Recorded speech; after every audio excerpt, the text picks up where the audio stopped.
इस ड्रामा के 7 पॉइंट्स बताऊंगा और आपने वो 7 पॉइंट्स पहले आपने नोट कर लें रजिस्टर पर, फिर उसके बाद डिबेट शुरू करूंगा और लेक्चर वाइंड अप कर दूंगा। क्लियर? आपको समरी मिल गई वेटिंग फॉर गार्डो की, आपको वेटिंग फॉर गार्डो के कैरेक्टर भी क्लियर हो गए, वेटिंग फॉर गार्डो की आपने टेक्स्ट को भी थोड़ा सा एनालाइज कर लिया, वेटिंग फॉर गार्डो के कैरेक्टर्स के एक्सप्रेशन और उनके डायलॉग की डेप्थ को भी आपने एनालाइज किया, इवन के कैरेक्टर्स के चलने के अंदाज देखे और एक्स्ट्रा उनका बूट करने का अंदाज भी देख लिया आपने स्टेज पर। इसके मैं पैसे अलग लूंगा, ठीक है, जिस तरह के मैंने एक्सप्रेशन बनाए हैं इंतहाई नामाकूल लग रहा था तमाम इंसानों की तरह। आइए जरा रजिस्टर पर लिखिए, मैं जो लिखवा रहा हूं आपको।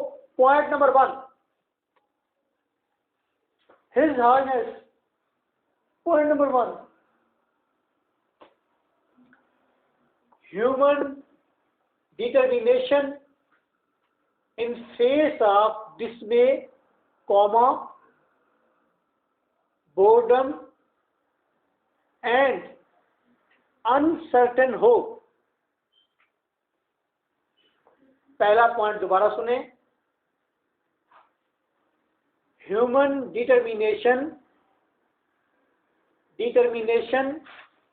इन फेस ऑफ डिसमे, मायूसी को कहते हैं dismay, boredom and uncertain hope.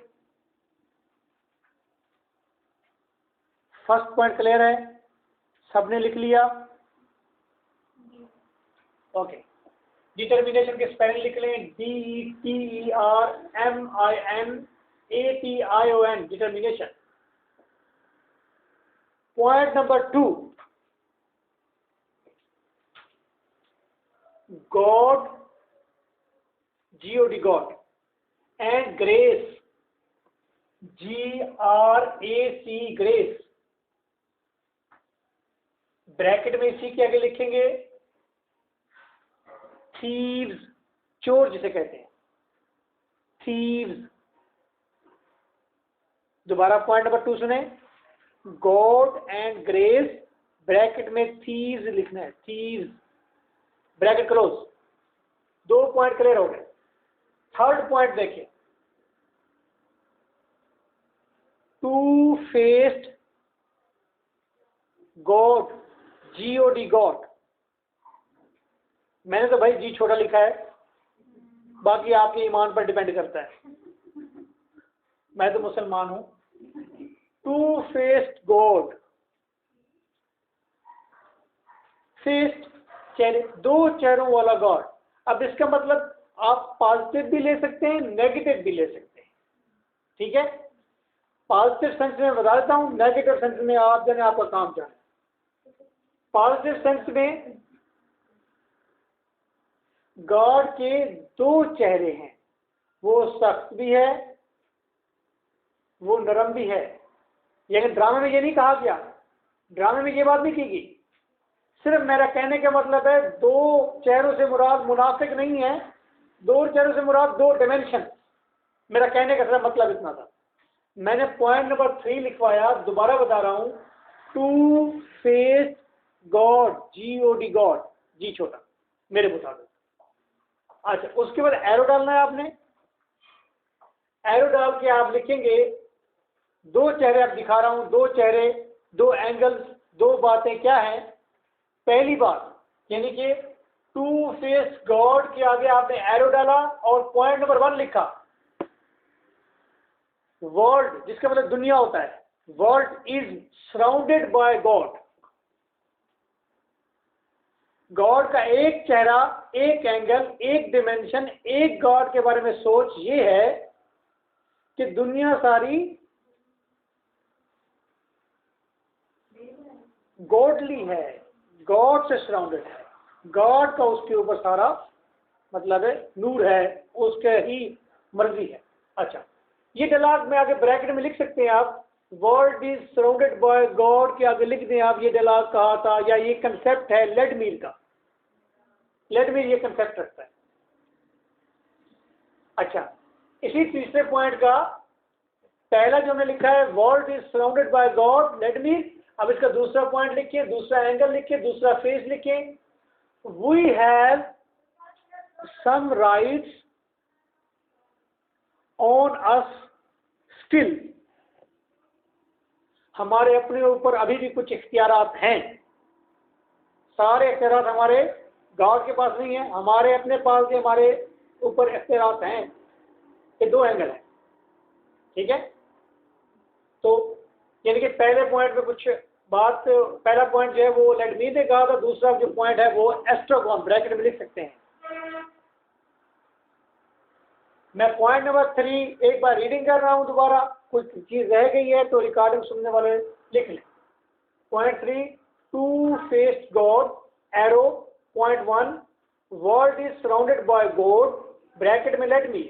2, we have some rights on us still, Estragon bracket में। अब तक मैंने आपको 3 मेन पॉइंट्स बता दिए। अब मैं 4th पॉइंट पर जा रहा हूं, वेटिंग फॉर गॉडो के ड्रामा के हवाले से। अटैक ऑन लिखें, अटैक ऑन, हमला करना, अटैक ऑन। आगे एरो डालें, एरो के आगे लिखे टाइम, TIME, वक्त, टाइम, इजिकल टू, बराबर का निशान, habit plus memory.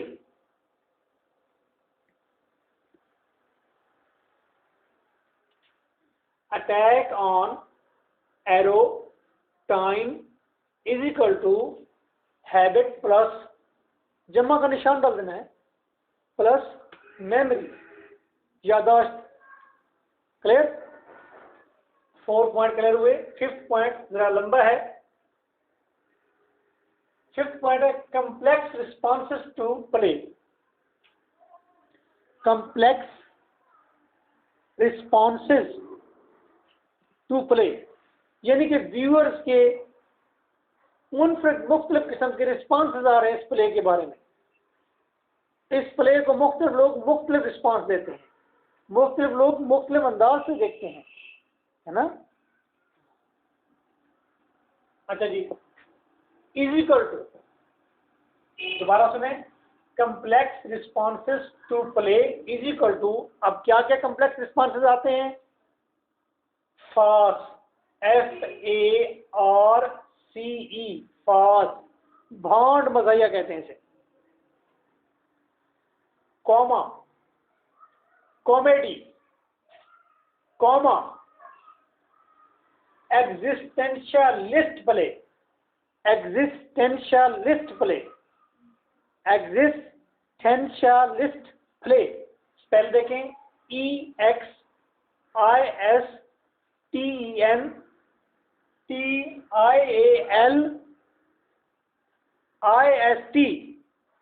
Existentialist play, comma,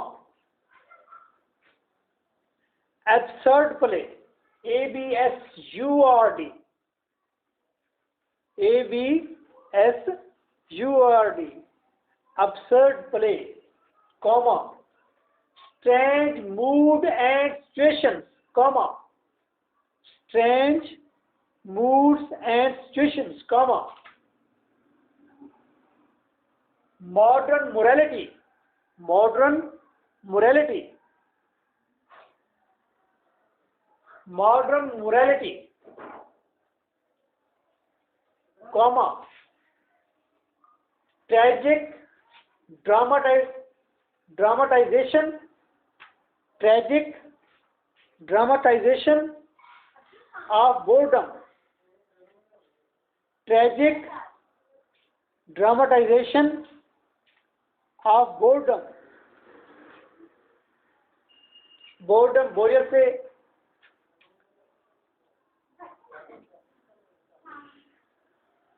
अच्छा, बोर्डम, बोर्डम के साथ ही एंग्विश, ANGUISH, एंग्विश, गुस्सा,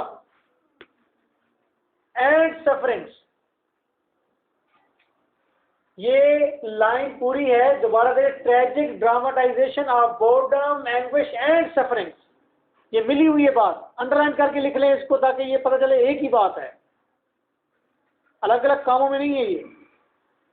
tragic dramatisation of boredom, anguish and sufferings, comma,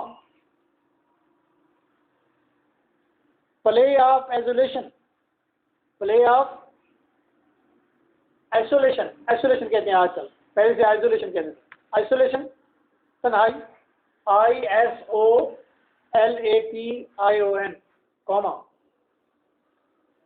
religious play, comma, vigour, vigour, VAGUER, vigour, comma, play of uncertainty, play of uncertainty, गैर यकीनी कैफियत का ये drama है। ओके, पॉइंट नंबर 5 को मैं अब जरा मुसलसल पढ़ रहा हूं, जिसने क्वेश्चन करनी है कर लेगा अपनी। Complex responses to play is equal to farce, comedy, existentialist play, absurd play, stand, mood and situations, comma, modern morality, comma, tragic dramatization of boredom, anguish and suffering, comma, play of isolation, comma, religious play, comma, wager, comma, play of uncertainty. Stop. Point 6 पर है जरा। आइए मैं आपको आज इस play की कुछ टेक्निकल चीजें भी बता दूं, ये मैं पहले नहीं बताता, आज थोड़ा टेक्निकल बातें भी हो जाए। 6 point, techniques of play.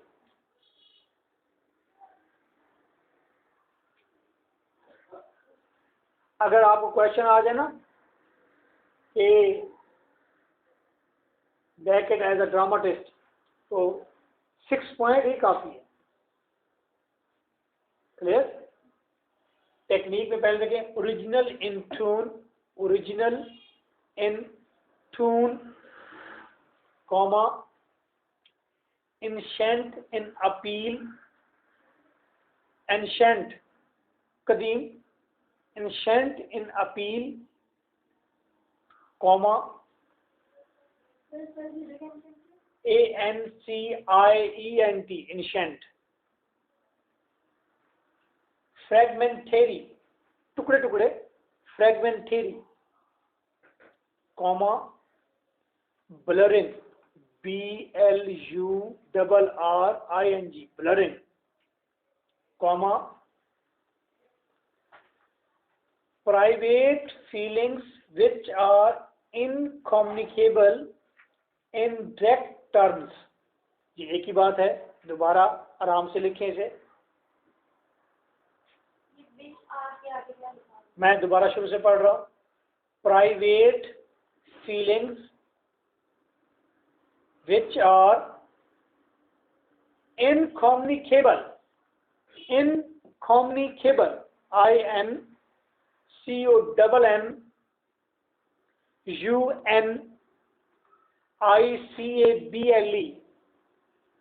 Incommunicable यानी कि ना पहुंचाई जाने वाली, जिसको पहुंचा ना सके। In direct terms, comma, films of Charlie Chaplin, films of Charlie Chaplin,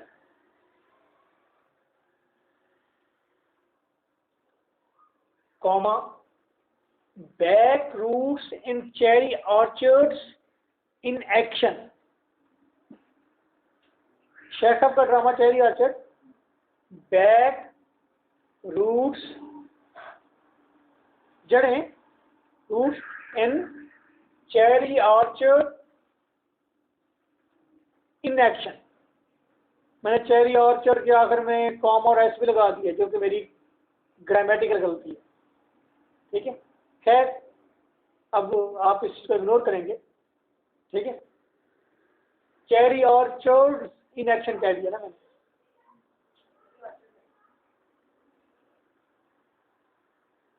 okay, comma absurdist literature, ABSURDIST, absurdist।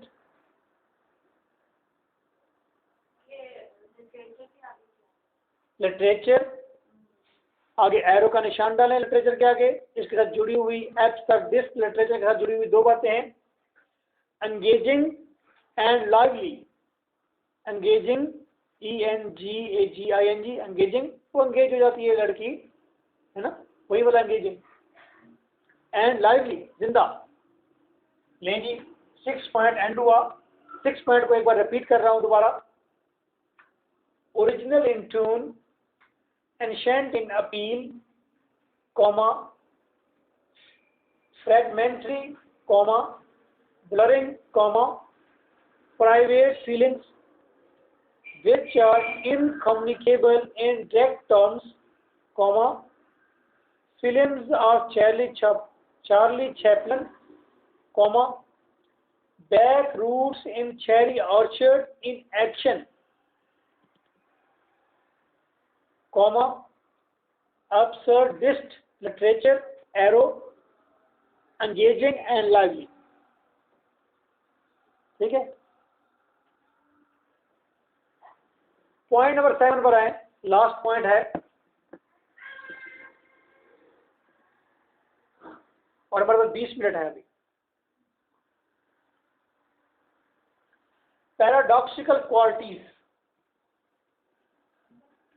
Paradoxical, आपने ऑस्कर वाइल्ड का ड्रामा पढ़ा था तो पैराडॉक्स उसके अंदर होते थे, हैं, मतलब है हो तो अपोजिंग, बिल्कुल उलट बात हो लेकिन ट्रू हो, ठीक है, या आप इसे सिंपल मीनिंग में कंट्रास्टिंग कह सकते हैं।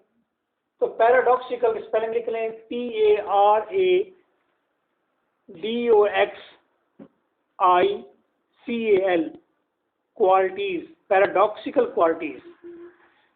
इसके मैंने दो पेयर बनाए हैं पैराडॉक्सिकल क्वालिटीज जो हैं। आगे आप कॉलन डाल लें या इंटर अपना इजिकल डाल दें और आगे 2 पॉइंट लिखेंगे। पहले पॉइंट नंबर 1 भाई देखते हैं पैराडॉक्सिकल बातें कहाँ पर हैं। एक तो ये है स्टायर ऑन SATIRE, स्टायर, तंज, stair on unbounded pessimism, unbounded pessimism. Pessimism के स्पेलिंग लिखें PESSIMISM, पेसिमिज्म, मायूसी। और इसी के साथ जुड़ी हुई दूसरी बात पैराडॉक्सिकल क्या है, पॉइंट 2,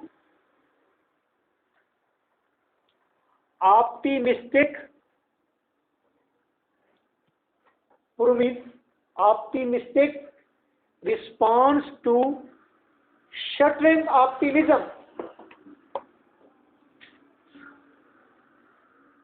दोबारा सुने, ऑप्टिमिस्टिक रिस्पॉन्स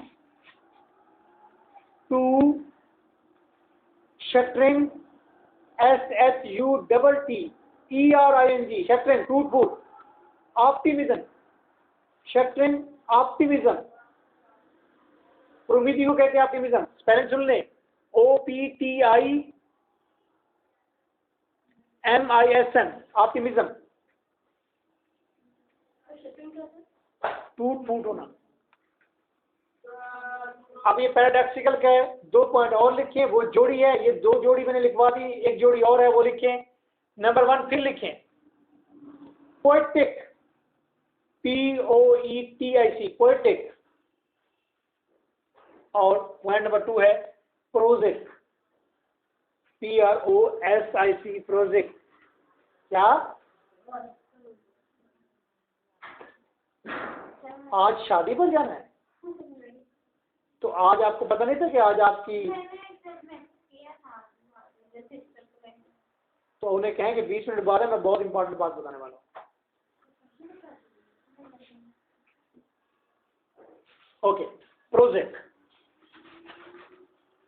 तो मैं पॉइंट नंबर 7 को दोबारा पढ़ रहा हूं।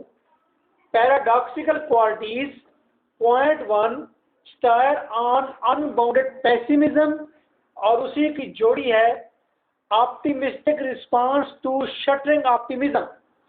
फिर मैंने एक और चीज लिखी, नंबर 1 पोएटिक, शायराना, और उसी की जोड़ी बनाई है प्रोजेक्ट, नसर वाली, PROSIC, प्रोजेक्ट।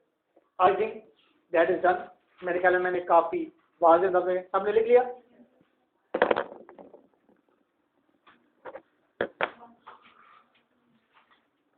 मुंह अपनी जगह पर ले आऊं तो फिर दोबारा बताऊं।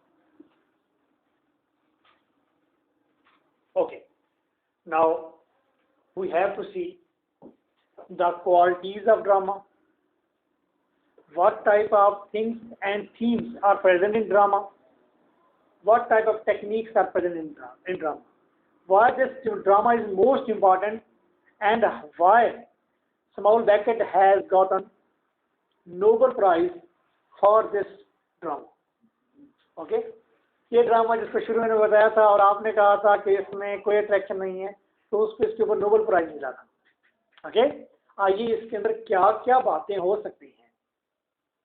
ठीक, आइए पहला पॉइंट है human determination in face of डिसमे, boredom and uncertain hope.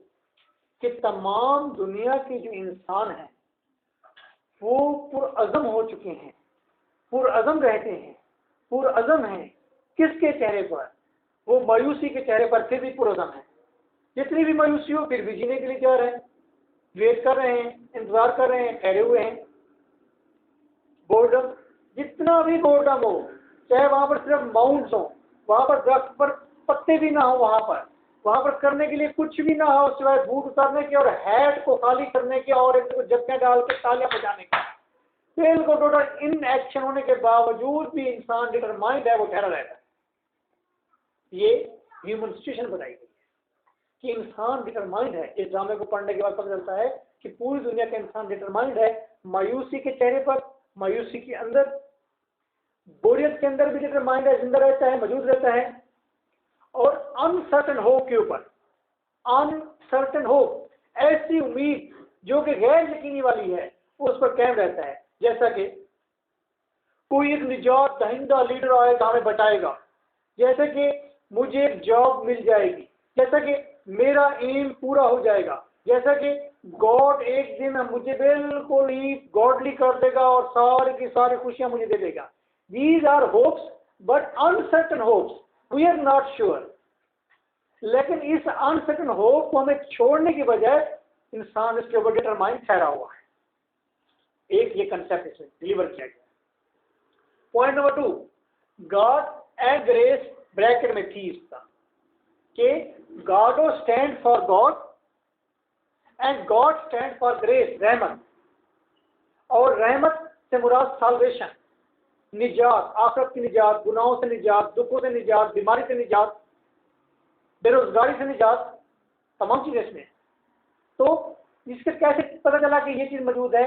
इस ड्रामे में एक जगह पर थीव का कंसेप्ट आएगा, जिसमें ये बताया जाएगा कि हजरत ईसा अलैहिस्सलाम जब वो मतलब उनकी जब उन्हें सूली पर लटकाया जाना था, तो उस वक्त 2 चोर उनके सामने आ गए और फिर एक कैरेक्टर कहता है उसमें से एक चोर बच गया था, एक चोर को पनिशमेंट दी गई। ये कहानी क्या है? ये कहानी क्लियर है? नहीं है। कहानी में सिर्फ इतना पता चला है कि 2 चोर थे, एक तरफ ईसा था और एक चोर की बख्शिश हो गई, एक चोर पनिशमेंट हो गई। तो इसका मतलब है यहां पर 50-50 के फिर चांसेस आ गए कि चलो आधे को तो ग्रेस मिली ना, एक को ग्रेस मिली, एक को पनिशमेंट मिली। अच्छा, दोनों चोर थे, एक को रहमत मिल गई, दूसरे को पनिशमेंट मिल गई, जन्नत मिल गई। ठीक है, दो चोर थे दोनों चोर। जस्टिस का भी तकाजा हो सकता है, दोनों चोर थे तो एक क्यों बख्शा गया, एक क्यों रह गया। अच्छा चलो इस बात को छोड़ो, एक और सवाल उठ गया है, दोनों चोर हैं। अच्छा, इसका मतलब there is something problem in our nature, कि नेचुरली तमाम ह्यूमन बीइंग चोर ही हैं, अगली हैं, सिनर भी हैं। सिनर से बात दोबारा शुरू करूंगा अजान के बाद।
Okay, come back now.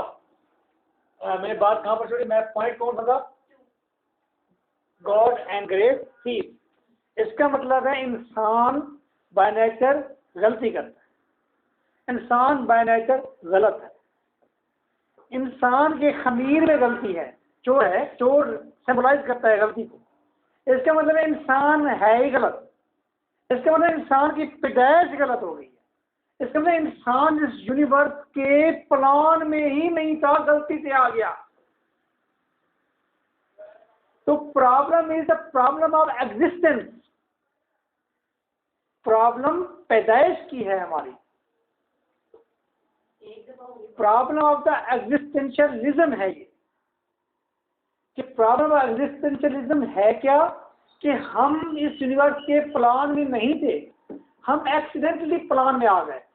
और हम क्योंकि आए एक्सीडेंटली हैं, हम गलती से आए हैं, हम हैं ही गलत, पैदाइश ही हमारी गलत है, तो हम हैं ही खमीर में गलत, तो हम बोलते भी गलत है, कहते भी गलत है, करते भी गलत है। और फिर एक की साल्वेशन हो जाती है, एक रह जाता है। और इस पर तमाम गलत पैदाइश पर आने वाले गलत इंसानों का ये कंसेप्ट ये मौजूद है कि कहीं गॉड की ग्रेस हमें मिल जाए, अगला चाहे जहन्नुम में घुस जाए। ठीक है, लो जी अगली बात करते हैं। ये इस गॉड ग्रेस में दो बातें मैंने अहम की हैं। एक बात मैंने की है कि तमाम इंसान गॉड की रहमत का इंतजार कर रहे हैं फॉर व्हाट, अपनी साल्वेशन के लिए, निजात के लिए।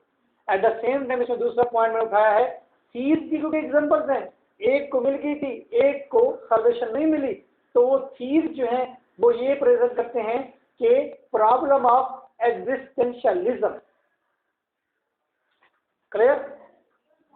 ये मैंने एक और पॉइंट से प्रॉब्लम ऑफ एग्जिस्टेंशियलिज्म निकाला है, मगर अदरवाइज अगर आप पूरा ड्रामा पढ़ें तो हमारी तमाम तर फ्यूटाइल एक्टिविटीज ये रिप्रेजेंट करती हैं कि हमारा प्रॉब्लम ऑफ एग्जिस्टेंशियलिज्म है, कि हम पैदाइश में, हमारी मौजूदगी में प्रॉब्लम है, हमारे होने में प्रॉब्लम है। ना मैं नूरी हूं, ना नारी हूं, ना मैं मूसा का चलन हूं। मैं सूरज पे कह का जन था, मैं सूरज पे कह का जन हूं। तो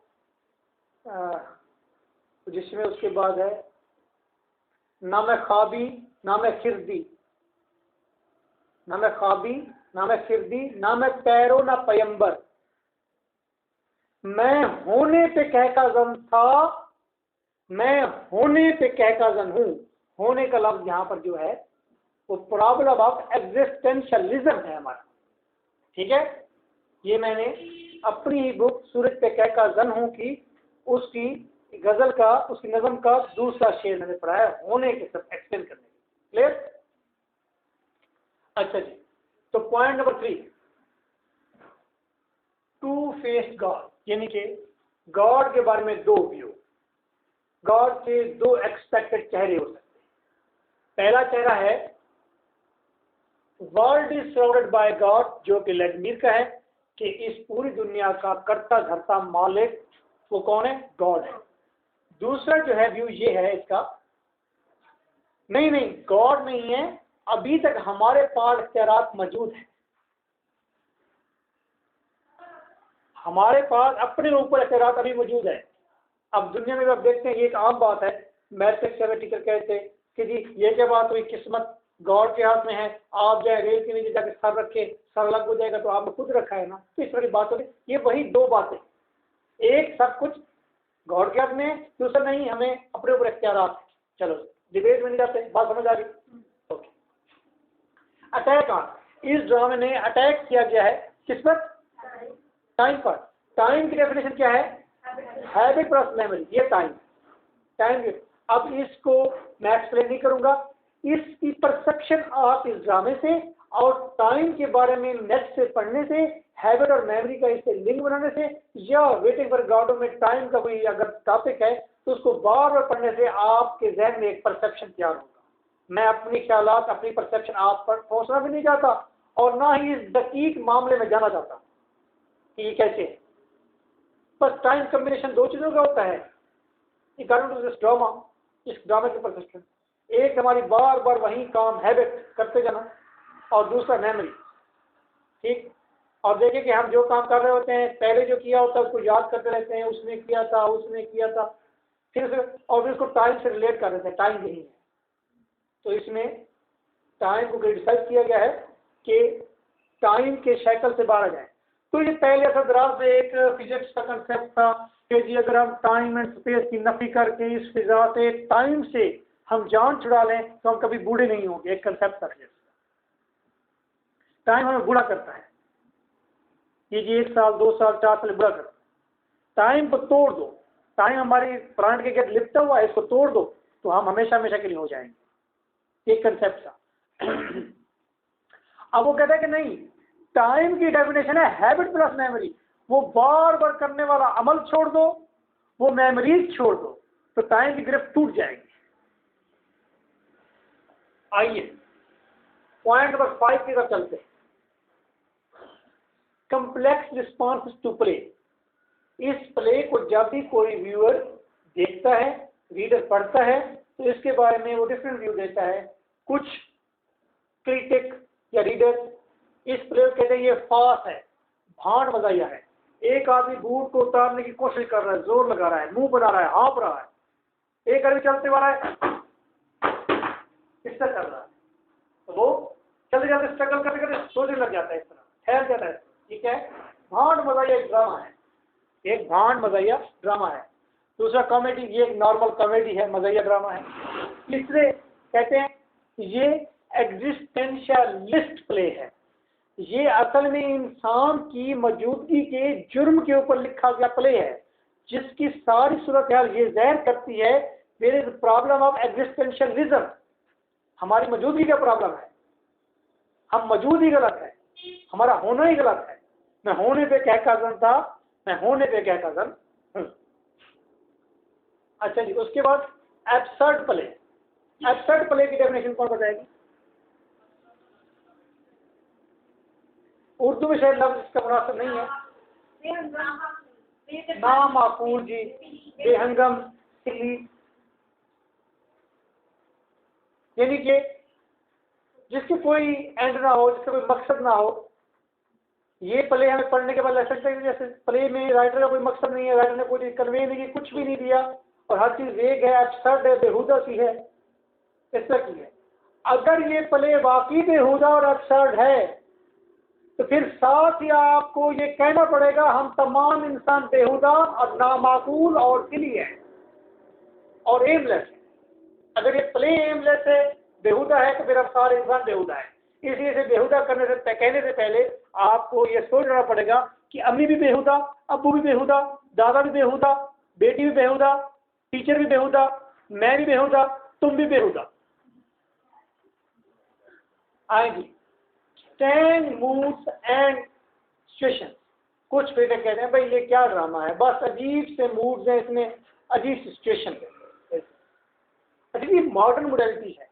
मोरालिटी में क्या हो रहा था, उसमें कन्वे किया जाता था रीडर को क्या, एक मॉरल कि भाई जो शख्स भी फख्र करेगा मारा जाएगा, उसका सर कट जाएगा। जो शख्स भी अपने वजन से ज्यादा सीधी निकलेगी काट दी जाएगी।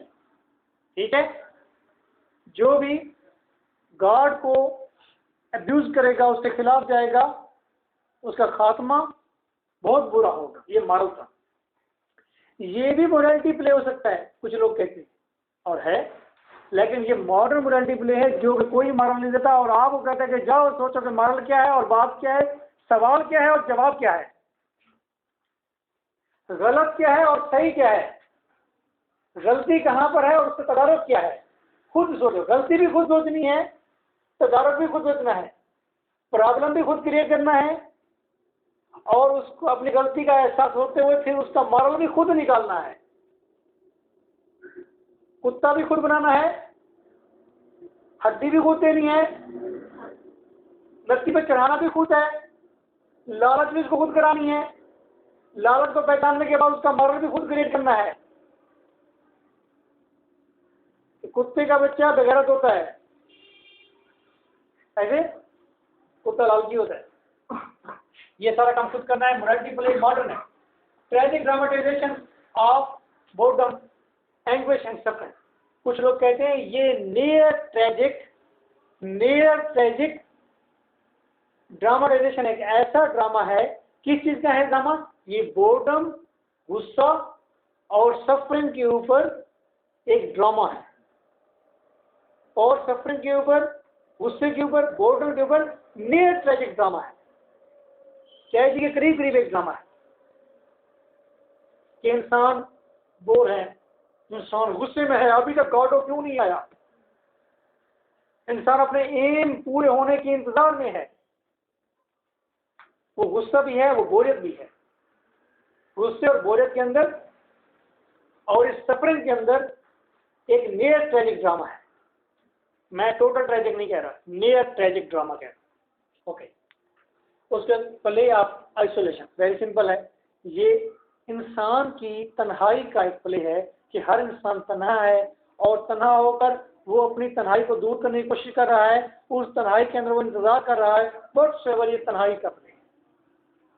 तरीके से भाई ये एक मजहबी ड्रामा है, जिस तरह के पहले क्राइस्ट या बड़े बड़े बुजुर्गों के ऊपर, सेंट्स के ऊपर ड्रामे बनाए जाते थे, ऐसे ही अब गॉड एक फिगर बना के उसके ऊपर ड्रामाटाइज किया गया है। सिंपल विगत। कुछ लोग कहते हैं कि नहीं यार, उनके रिस्पॉन्स ये आते हैं इस ड्रामा के बारे में कि ये एक वेग प्ले है, इसका ना कोई सर है ना कोई पाँव है। ठीक है, प्ले ऑफ अनसर्टेनिटी। कुछ लोग कहते हैं ये अनसर्टेनिटी का प्ले है, कि ऐसा प्ले जिसके अंदर कुछ भी नहीं है सिवाय अनसर्टेनिटी की, गैर यकीनी कैफियत की। और we all are in uncertain situation. आपको पता है, आप अपने अंदर खुद गौर करेंगे तो आप सर्टेन नहीं होंगे, ना साल्वेशन के ऊपर, ना अपने एम्स के पूरे होने के ऊपर, ना फ्यूचर के सम्राट के ऊपर। आप अनसर्टेन है टोटल। इवन कि अगर आप गौर करें तो एक और भी आपको अदराक होगा, अदराक के बल्कि एक बीमारी लाहक हो जाएगी कि आप हैं तो हैं कैसे, आप हैं तो हैं कहां पर, किस तरह आप हैं।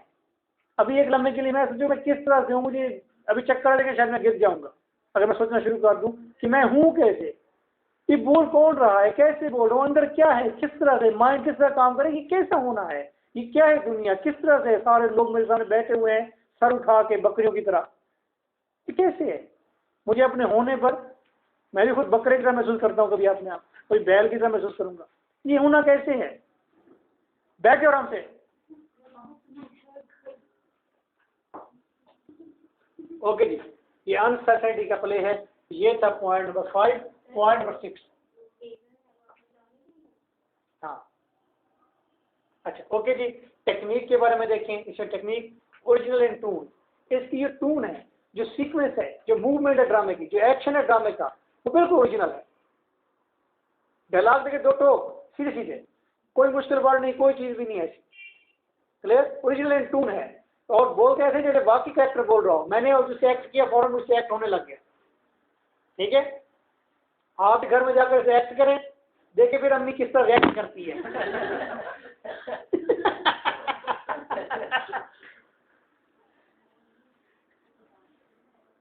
अच्छा जी, इनसेंट इन अपील। अपील में बहुत कदीम है, ऐसा लगता है जैसे बहुत भारी भरकम कोई बहुत बड़ा सरिया हमारे दिलों में घुसेड़ दिया हो, दिमाग के अंदर घुमा दिया हो, ऐसे बहुत बड़ा है, हलचल सी चल रही है। जैसे एंशिएंट प्लेस जैसे अपील करते थे एडिपस, वैसे अपील के अंदर बहुत जोरदार है। क्लियर। फ्रेगमेंट थ्योरी, डायलॉग देखें, इवन कि एक सेंटेंस के अंदर वर्ड देखें, टुकड़े टुकड़े हैं। डायलॉग के अंदर पूरे के अंदर सेंटेंस देखें, टुकड़े टुकड़े हैं। पूरे पेज के 6-7 डायलॉग पकड़े तो हर डायलॉग अलग अलग फ्रेगमेंटेरी है। वो क्या कह रहा है, वो क्या कह रहा है, वो क्या बात करता है, वो दूसरी बात करता है, वो चौथी बात कर रहा है। फ्रेगमेंटेरी, तो फ्रेगमेंटेरी होने का क्या है, आप डायलॉग में कोट इंपॉर्टेंट बात नहीं ढूंढेंगे, आप बस चलते जाएं। आप उसके पूरा ड्रामा पढ़ने के बाद एक सोच जो डेवलप होगी आप उसको एंजॉय करेंगे, ना कि ड्रामे के अंदर ढूंढेंगे कि कौन सा मॉरल, कौन सी कोट, कौन सी अहम बात लिखी हुई है। ब्लरिंग धुंधला देता है। जिंदगी बड़ी सही होती है, एम्स बड़े क्लियर होते हैं, डेली आना जाना लगा होता है। ठीक है, और मैं तो हैरान होता हूं और मुझे इंतहाई शर्म आती है कि इस तरह के प्ले पढ़ने के बावजूद भी आप लोग एग्जाम देते हैं। ये इंतहाई शर्मनाक बात है कि बजाय इसके कि आप खोज में निकल जाएं, जंगलों के अंदर खोज में निकल जाएं, नासा में खोज में निकल जाएं, किसी और प्लानेट पर, या जमीन से जंप लगा दें किसी और दुनिया में चले जाएं, कोई और चीज तलाश करने की कोशिश करें, कोई मौत का इलाज तलाश करें जाकर, कोई नई बात ढूंढें, आप फिर एग्जाम ही देंगे, उसको रट्टा ही मारेंगे। ये शर्मनाक बात है और वाकई शर्मनाक बात है। और उसके ऊपर भी आप अंदर बैठे हुए कह रहे हैं कि सर एग्जाम में देंगे तो पास कैसे होंगे, और हालांकि ये पढ़ने के बाद आपको अपील भी करती है, फिर भी आप मुनाफिक शो करते हैं, उस नए काम की तरफ नहीं जाते। एग्जाम फिर भी देने हैं, फेल फिर भी होना है, इंतजार फिर भी करना है, किसका, गार्डों का नहीं, रिजल्ट का। 5 दिन बाद रिजल्ट है। और private feelings which are incommunicable, ऐसी हमारे अंदर की फीलिंग्स जो हम कन्वे नहीं कर सकते डायरेक्ट टर्म में। यानी कि ड्रामे में जो डायलॉग हैं, बातें हैं, वो बातें हैं जो हम असल में अपने अंदर से निकालते नहीं हैं। आपने तकरीबन सब ने मौत की ख्वाहिश की होगी कि मैं सुसाइड कर लूँ, एक आध बार 2-4 बार जरूर इंसान सोचता है। ठीक है, मतलब है आप वॉशरूम जाते हैं छोटा पेशाब करने के लिए, क्या फीलिंग होती है कभी नहीं बताते, ये प्राइवेट फीलिंग्स है। ठीक है, तो एस्ट्रोगॉन जब जाता है, एस्ट्रोगॉन जाता है ना, वो कहता है मैं अगर पेशाब करूँ, वो पेशाब करने जाता है तो पीछे उठा रहा होता है, तो उंगली के साथ पेशाब की पूरी धार बनाता है, ऐसा बनाता है। मैंने एक बेसिक एग्जांपल दे दी है, प्रैक्टिकल एग्जांपल दे दी है प्राइवेट फीलिंग्स की, जो हम टर्म्स में एक्सप्लेन नहीं कर सकते। और बाकी यकीन करें पेशाब करने का बहुत मजा आता है, यकीन बहुत मजा आता है। अच्छा जी, फिल्म्स ऑफ चार्ली चैपलिन, क्योंकि हम टेक्निक पढ़ रहे हैं, तो चार्ली चैपलिन की मूवीज किस तरह की होती थी ये हमें बताएंगे। काजिम खड़े हो जाए बेटा। चार्ली चैपलिन की एक्टिंग और फिल्म पर थोड़ी सी रोशनी, सिर्फ 3 मिनट, ऊंची आवाज से। सर ये एक बकायदा टर्म है माइंड, MIND, ये एक टर्म है माइंड, MIND, जिसमें आप बोल नहीं सकते, आप सिर्फ एक्सप्रेशन के साथ एक्ट कर सकते और जंपिंग के साथ एक्ट कर सकते, ठीक है।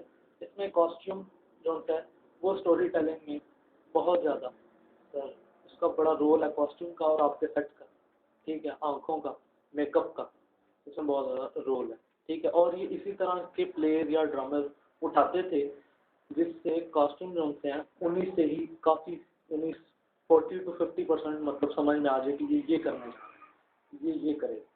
शाबाश।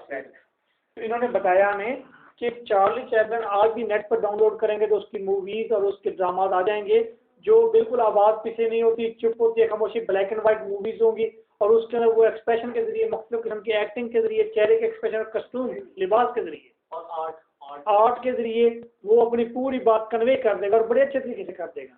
तो जिस तरह के उसके अंदर, मैं एंड पर आऊँगा क्वेश्चन में, जिस तरह के उसके अंदर एक्टिंग और बातें और एक्सप्रेशन, बातें नहीं, एक्सप्रेशन और एक्टिंग जिस तरह उसके अंदर की जाती है, तो लगता है कि इस प्ले के अंदर वहाँ से चीज़ें उधार ली गई हैं, या इस प्ले का उसके साथ टेक्निकली लिंक है। क्लियर की वजह मैं आपसे बात करूँगा।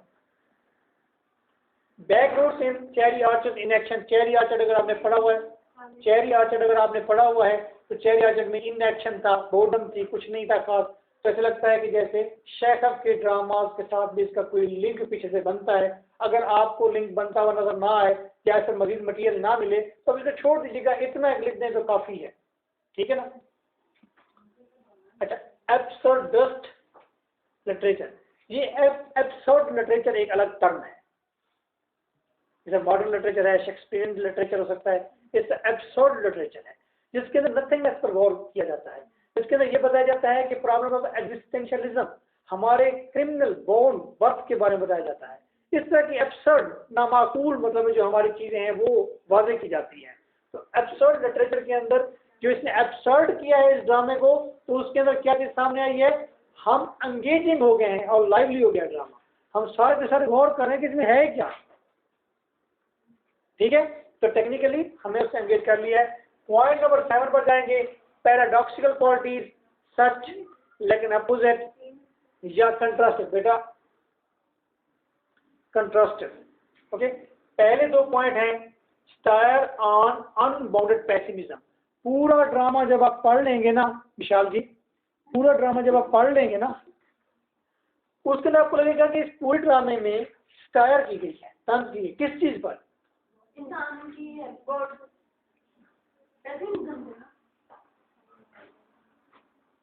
अनबाउंडेड पेसिमिज्म, बेइंतहा किस्म की जो उसकी मायूसी है उस पर स्टायर है, तंज है, ठीक है। यानी कि तंज किस पर है, मायूसी पर तंज, ठीक है। अब इसका दूसरा रुख देखें। इसी ड्रामे को पढ़ने के बाद आपको एक और इंकशाफ भी हो जाएगा पैराडॉक्सिकल। ऑप्टिमिस्ट रिस्पांस, और उम्मीद रिस्पांस करेक्टर दे रहे हैं टू शटरिंग ऑप्टिमिज्म। जो ऑप्टिमिज्म गॉड आएगा, वो मसाइल का हल होगा, एम पूरे होंगे, हम आगे जिएंगे, फ्यूचर में क्या होगा, साल्वेशन होगी, ये क्या है, ऑप्टिमिज्म है ना। ये ऑप्टिमिज्म शटर हो रहा है जब गाडो नहीं आता, जब कोई भी नहीं आता वहां पर। इस शटरिंग ऑप्टिमिज्म के ऊपर फिर इंसान एक और ऑप्टिमिज्म रख देता है कि आएगा, वो नहीं तो कोई और मौजूद रहे, एक नामाकूल किस्म की ऑप्टिमिज्म ऊपर क्रिएट कर लेता है। यानी कि उम्मीद के टूटने पर उम्मीद बांध लेता है, उम्मीद के टूटने पर, उम्मीद एक टूट रही होती है तो दूसरी उम्मीद उसके अंदर से निकाल लेता है कि यूं हो जाए। तो ये कंट्रास्ट में दो चीजें। और ये पूरा ड्रामा आप पढ़ेंगे, ड्रामा प्रोजिक भी है, पोएटिक भी है। प्रोज को पोएटिक अंदाज दे दिया गया कई जगहों पर, प्रोज के अंदर कई जगहों पर, नसर के अंदर कई जगहों पर पोएटिक मूड आ जाते हैं। कई पोएटिक पीसेस ऐसे हैं उसके अंदर जो असल में है प्रोजेक्ट, लेकिन लगते ऐसे हैं जैसे पोएटिक। ओके, तो ये पोएटिक और प्रोजेक्ट का, क्योंकि ड्रामा शुरू में जो हुआ करता था वो कौन होता था, पोएटिक फॉर्म में था ना, इब्सन ने ड्रामा प्रोजेक्ट, तो ये पोएटिक और प्रोजेक्ट का कॉम्बिनेशन है paradox. Clear? Now raise your questions if you have.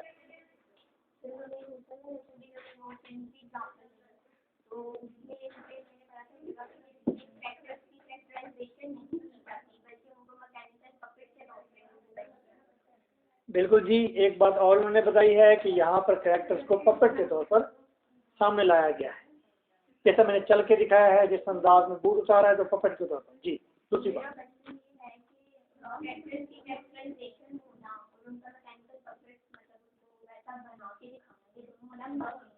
नहीं एक ही बात है, कैरेक्टर की कैरेक्टराइजेशन, मैं असल हूँ, मेरा एक कैरेक्टर जनरेट करना, उस कैरेक्टर को भी मेरी तरह ना बताना, बल्कि उसको आर्टिफिशियल कर देना, वो कैरेक्टर की कैरेक्टराइजेशन कर दी गई है। जिस तरह के अपना बर्टोल्ड ब्रैकेट ने कहा है कि कैरेक्टर जो चाहिए वो उसके अंदर हम इन्वॉल्व ना हो जाए, आर्टिफिशियल हो जाइए, थोड़ा डिफरेंट। जैसा कि पाकिस्तानी ड्रामा के कैरेक्टर जो होते हैं वो ऐसे लगता है वाकई डॉक्टर है, लेकिन सांस लगती है, वाकई उसका मेकअप, चेहरा, एक्सप्रेशन वैसे होते हैं।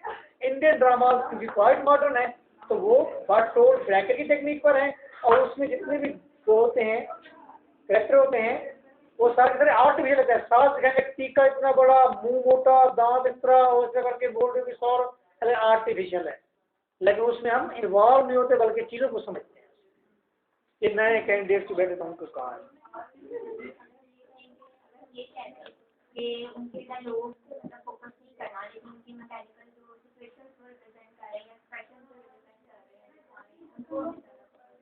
किसको फोकस नहीं करना, ये दोबारा बताइए। डायलॉग्स को फोकस करेंगे, लाजमी नहीं है, डायलॉग्स फोकस करेंगे तो आपको लगा होगा कि मारे ने जिस तरह कहा है, अभी देखो समझा भी रही है कि डायलॉग को फोकस करने से क्या होगा, हमें पता ये चलेगा कि कितना फ्यूटाइल हम बोलते हैं, कितनी नामाकूल गुफ्तगू करते हैं हम लोग। तमाम इंसान को रिप्रेजेंट करेंगे ना गुफ्तगू, और उसमें बहुत सारे सवाल भी मौजूद होंगे। और इस प्ले के 2 एक्ट हैं, ये भी ध्यान में रखिए।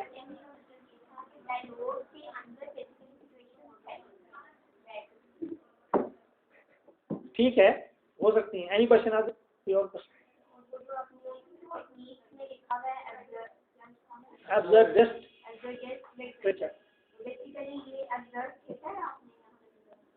अब्सर्ड थिएटर का आप अलग से कर सकते हैं, क्योंकि इसमें अब्सर्ड लिटरेचर के अंदर पोएट्री भी आ सकती है, नावल भी आ सकता है, इसमें और चीज़ें भी आ सकती है। लिटरेचर इसलिए टर्म है, डेफिनेटली कर सकते।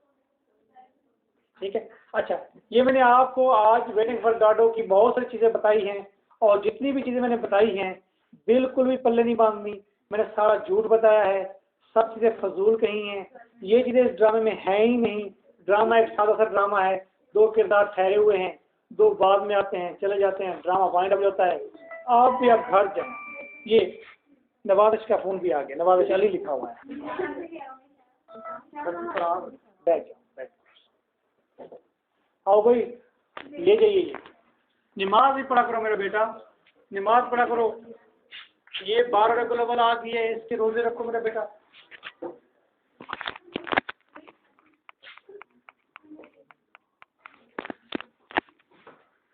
जाओ घर जाओ, मेरे बच्चे में मेरी गैस चलाओ।